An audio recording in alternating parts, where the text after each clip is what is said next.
ठीक है ठीक है ठीक है ठीक है ठीक है ठीक है यार आप पीछे जाओ चलो यहाँ से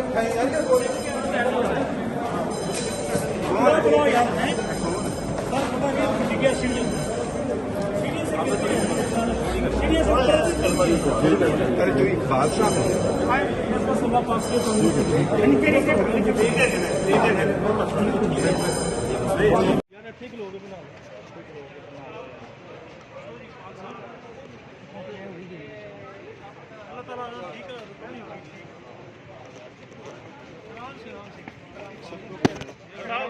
क्या हुआ है